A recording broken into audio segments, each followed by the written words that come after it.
Hi guys, welcome to Visho info.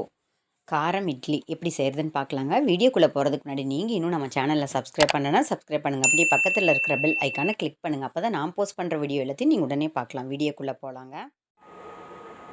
காரம் இட்லி செய்ய போகிறேங்க. ரெகுலர் இட்லி மாவு, தோசை மாவு இருக்குது பார்த்தீங்களா, அதுதான் எடுத்து வச்சுருக்கேன். ஆனால் ஒரு புது மாவு எடுக்காதீங்க. ஒரு 4 நாள் ஆன மாவு எடுத்தால் தாங்க சூப்பராக இருக்கும் இந்த ரெசிபி. கார இட்லிக்கு ஒரு 4 நாள் ஆன மாவு தாங்க செம்ம டேஸ்ட்டாக இருக்கும். இப்போ இதுக்கு ஒரு தாளிப்பு கொடுத்துக்கலாங்க.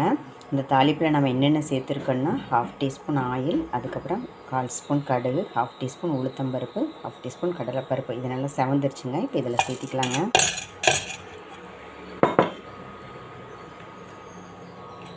அதுக்கப்புறம் 2 டீஸ்பூன் பச்சை மிளகாய் கட் பண்ணி வச்சுருக்கேன். 1 டீஸ்பூன் இஞ்சி கட் பண்ணி வச்சுருக்க பொடி பொடியாக. இப்போ இதெல்லாம் இதில் சேர்த்துக்கலாங்க. 1/2 டீஸ்பூன் பெருங்காயத்தூள் சேர்த்துக்கலாங்க. இப்போ இதை நல்லா மிக்ஸ் பண்ணிக்கலாங்க. ஓரளவுக்கு பழைய மாவாக இருந்தால் தாங்க இந்த இட்லி நல்லாயிருக்கும்.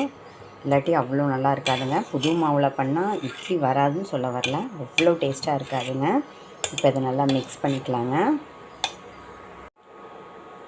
நம்ம இஞ்சி பச்சை மிளகாய் சேர்த்தோம் பார்த்திங்களா, அதுக்கு அளவாக இப்போ உப்பு சேர்த்துக்கலாங்க. இப்போ இதை நல்லா மிக்ஸ் பண்ணிவிட்டு இட்லி பிளேட்டில் ஊற்றி வச்சு எப்பவும் போல் இட்லி மாதிரி வேக வச்சு எடுக்கலாங்க.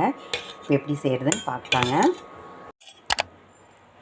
மாவு நல்லா மிக்ஸ் பண்ணியாச்சுங்க. இப்போ ரெகுலர் இட்லி மாதிரி ஊற்றிக்கலாங்க இட்லி பிளேட்டில். நீங்கள் என்ன தடவுறதுன்னா எண்ணெய், நெய் இது வேணால் தடவிக்கலாங்க. நான் எப்போவுமே கழுவிட்டு வைப்பேங்க. அந்த ஈரத்துலேயே வச்சுட்டா நம்ம எண்ணெய், நெய் எல்லாம் தேய்க்க வேண்டியது இல்லைங்க. இல்லை நம்ம விருப்பத்துக்கு தகுந்த மாதிரி செஞ்சுக்கலாங்க. இப்போ இதை வேக வச்சு எடுத்ததுக்கப்புறம் பார்க்கலாங்க.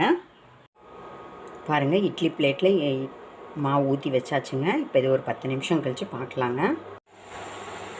பாருங்கள், நம்மளோட காரம் இட்லி சூப்பராக செம்மையாக எம்மியாக ரெடி ஆகிடுச்சிங்க. இப்போ இது ஒரு பிளேட்டுக்கு மாற்றிட்டு காமிக்கிறேங்க. சுவையான காரசாரமான கார இட்லி ரெடி ஆகிடுச்சுங்க. ரொம்ப டேஸ்ட்டாக இருக்குங்க.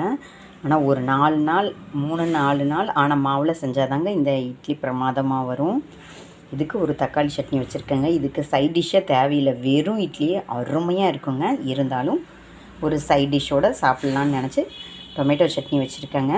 இந்த டொமேட்டோ சட்னியோட லிங்க்கை டிஸ்கிரிப்ஷனில் கொடுக்குறேங்க. ட்ரை பண்ணி பாருங்கள், சூப்பராக செம்மையாக இருக்குங்க. இந்த மாதிரி கார இட்லி செஞ்சிட்டோம்னா இதுக்கு சைட் டிஷ்ஷே தேவையில்லை. அதுக்குன்னு நம்ம தனியாக டைம் ஸ்பெண்ட் பண்ண வேண்டிய அவசியமே இல்லைங்க. சீக்கிரமாக செஞ்சு முடிச்சிடலாம். நம்மக்கிட்ட தோசை மாவு மட்டும் ரெடியாக இருந்தால் ஓகேங்க. என்னங்க, இந்த ரெசிபி உங்களுக்கு பிடிச்சிருந்தா லைக் பண்ணுங்கள், ஷேர் பண்ணுங்கள், கமெண்ட் பண்ணுங்கள். ஞாபகமாக சப்ஸ்கிரைப் பண்ணுங்கள். ஓகே, பாய்.